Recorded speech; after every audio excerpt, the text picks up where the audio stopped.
Thank you very much. We're here to have our first board meeting at Kennedy Center, and it's in tremendous disrepair, as is a lot of the rest of our country, most of it because of bad management. This is a shame what I've watched and witnessed. They spent a fortune, $250 million, and they built these rooms that nobody's going to use, rooms underground. And I've often wondered, what are the big cubes that they have outside that block the view? They're cubes with a door in them so that people can get down to rooms that nobody's going to use. And it's a shame. It's a shame. The other thing is we're going to have a little problem with some people that work here. We had Lee Greenwood wanted to sing a little song today, and because of the cost in the union structure, for him to sing a song just for the board, just a board meeting, it was going to cost $30,000. That doesn't sound too good. They wanted $30,000 to move a piano, so you can't have that. So we're gonna fix it up. But it's really emblematic of our country. But the Kennedy Center, you look at the columns outside, you look at, I mean, they're supposed to be covered by something, whether it's marble or whatever, granite. They were never covered. They were painted. But bringing it to more modern times, a lot of money's been given to it, and the money has not been properly spent. They built rooms underground with no windows, no nothing, that will not be used ever. You're not going to have people use them. It's such a waste of money, such a terrible waste, but we'll bring it back, we'll make it great again. But it is so much like what I'm witnessing in other places. We have open borders, we have men playing in women's sports. It's all the same thing. It's all the same mentality and thinking. So I'm very disappointed when I look around.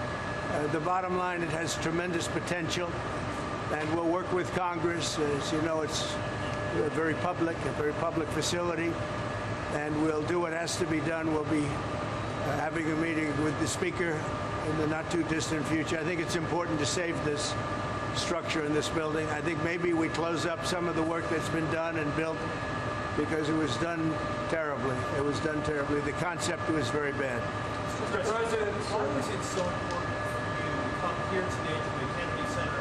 You have so much on your plate. Why come today here? This represents a very important part of D.C. and actually our country. And I think it's important to make sure that our country is in good shape and is represented well. When people look at this, I've been hearing for a long time that they come here and they're very disappointed. When they come here, I want them to be excited. We're bringing a big move onto Washington, D.C. We're going to stop the crime. We actually worked with the mayor. We took down a lot of tents that were all over the place in front of the State Department, and they did a good job of that. I was very happy with what the mayor did. She was able to get them out quickly and at my direction and at the direction of the administration. But we're cleaning up Washington, D.C. This is a big part of Washington, D.C. Mr. President, for Americans visiting Washington, perhaps they're thinking about seeing a show at the Kennedy Center. Yeah. What would you tell them? They've never been here before, they want to come check it out? Yeah, I'd say come here and see a show. I was never a big fan of, I never liked Hamilton very much, and I never liked it. But we are going to have some really good shows.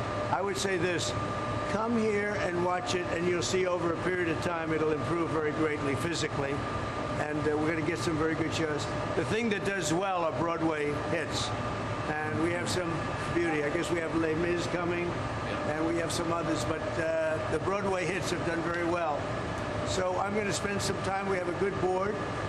In the meantime, we're running the country, and we're running it well. We have tremendous things to report. Tomorrow I'm speaking with President Putin of Russia to save some soldiers who are in deep trouble. They're captured. Essentially, they're surrounded by Russian soldiers. So I give you a lot of different things in one news conference, but it's a big deal. They're surrounded by Russian soldiers, and I believe if it wasn't for me, they wouldn't be here any longer. I was able to get them not to do anything at this moment. But it's a bad situation in Russia, and it's a bad situation in Ukraine. What's happening in Ukraine is not good, but we're going to see if we can work a peace agreement, a ceasefire and peace, and I think we'll be able to do it. I'm speaking to President Putin tomorrow morning, yes. Yeah. Do you think there was any effect of the pause on aid and intel to Ukraine that may have contributed to this loss of No, not at all. No, not really the opposite. I think it was appreciated, and we have to understand, and you have to understand, that if I see somebody doing something bad that's going to cause a lot of death, the only reason I'm involved, and this is Russia and Ukraine, but a lot of people, it's humanity. I'm involved for humanity. A lot of people are being killed over there, and we had to get Ukraine to do the right thing. It was not an easy situation. You got to see a little glimpse at the Oval Office. But I think they're doing the right thing right now, and we're trying to get a peace agreement done. We want to get a ceasefire and then a peace agreement. Who you with?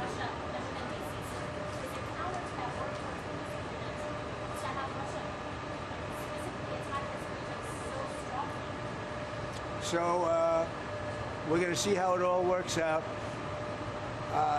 This was Joe Biden's deal. This isn't Trump's deal. This is Joe Biden's deal. He gave $350 billion to Ukraine, and he shouldn't have done it. It wasn't secured. Europe gave $100 billion, and it was in the form of a loan. They get their money back. And they should actually have much more in it than us. But Joe Biden was grossly incompetent, and it's a shame what they did. $350 billion.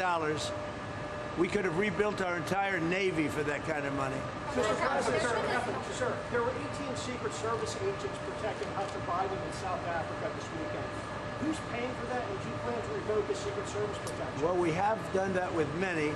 I would say if there are 18 with Hunter Biden, that will be something I'll look at this afternoon, okay? Sir? I just heard about it for the first time. So you have 18 Secret Service going, where is he exactly? In South Africa. In South Africa. And South Africa, you know, is on a watch list. You know that. Because what they're doing to people is brutal. And I've stopped having money go to South Africa. You know that. Billions of dollars. So he's in South Africa. That's very interesting. All right, I'm going to take a look at that. Thank you very much. A Catholic church in Wichita, Kansas over the weekend was vandalized, statues destroyed, glass smashed, graffiti all over the place. Church officials in Kansas call it a hate crime. I know you signed an EO eradicating anti-Christian bias. But sir, what more can the White House do to protect places of worship like St. Patrick's Church in Wichita, Kansas? Well, we're going to take a look. I love Wichita. You know, I got big votes there. We won that state by a lot. We'll take a look at that. When did this happen? This happened over the weekend, sir. Again, statues destroyed, glass Terrible. smashed. Yeah, I think it's a terrible thing. And this was a Catholic church. Yes, St. Patrick's Okay, Catholic I'm going to take a look at it. Hi, I'm Monty Torres with Fox 26 News on YouTube. Thank you for checking out our YouTube channel, where we have loads of great content for you to choose from. And while you're here, why not click on the subscribe button right here? That way you can stay in touch with all the latest breaking news, everything news related within the Central Valley. And thank you for watching.